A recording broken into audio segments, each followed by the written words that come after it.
Welcome to Học Tiếng Anh với Joseph, where we build vocabulary and practice pronunciation through reading. Continuing with The Cat in the Box, today we will read story number 83. Hôm nay chúng ta sẽ đọc chuyện số 83, The Double Helix. The structure of DNA, the molecule of life, was revealed by experiments carried out by a team working at the Medical Research Council's Biophysics Research Unit at King's College, London. The head of the unit, John Randall, was one of the first people to accept the evidence that genetic information is carried by DNA. And in 1950, he assigned a research student, Raymond Gosling, to work with Maurice Wilkins to obtain X-ray diffraction images of DNA. Working in a basement at King's, Gosling was the first person to crystallize DNA.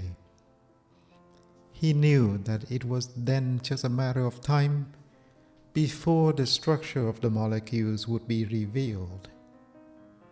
Under Wilkins' supervision, Gosling obtained the first X-ray diffraction images of crystalline DNA. These were presented by Wilkins at a meeting in Naples, where the American James Watson was in the audience and realized their significance. Back at King's, the team was joined by Rosalind Franklin, who already had considerable expertise at X-ray diffraction work.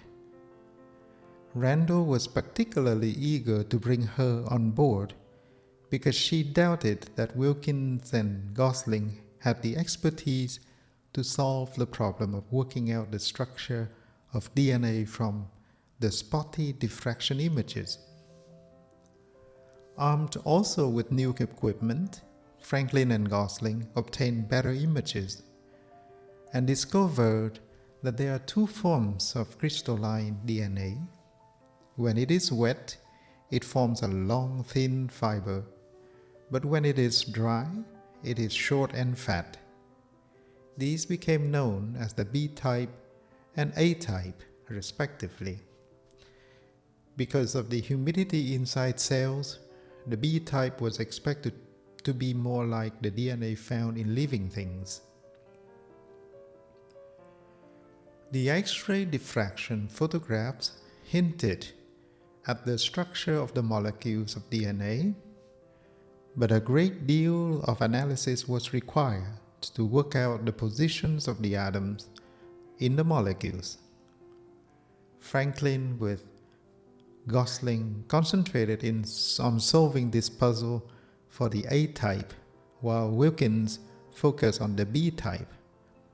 There was some crossover between their work, but not as much as there should have been, because of a personality clash between Franklin and Wilkins. By the beginning of 1953, it was clear that both forms of DNA were based on a helical structure, and Franklin prepared two scientific papers suggesting a double helical structure of the A-type DNA, which were submitted to the journal Acta Crystallographica in March that year. Just at that time, she moved from King's to Birkbeck College, also in London. Also, just at that time, the structure of the B-type DNA had been determined by another team in Cambridge. In January 1953, on a visit to King's, Watson, who was now based in Cambridge, had been shown a print of the best X-ray diffraction image of the B-type DNA. It had actually been taken in May 1952 by Franklin and Gosling, but was passed on without their knowledge.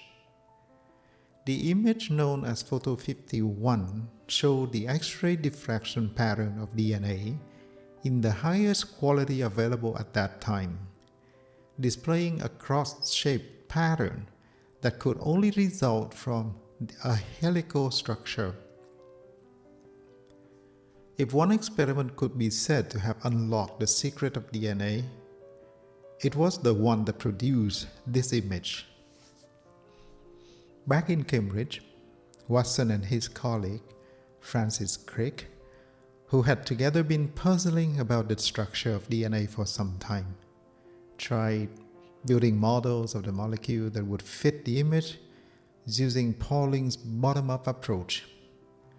This quickly led them to the discovery that everything fitted together if a DNA molecule consisted of two strands twinned around each other in a double helix, with the bases on the inside so that the bases on one strand linked with the bases on the other strand, like the steps on a spiral staircase. Adenine always linked with thymine, and cytosine always links with guanine. So the strands are like mirror images of each other, and if they unravel, each lone strand can build a double helix by adding the appropriate unit to build up the other strand.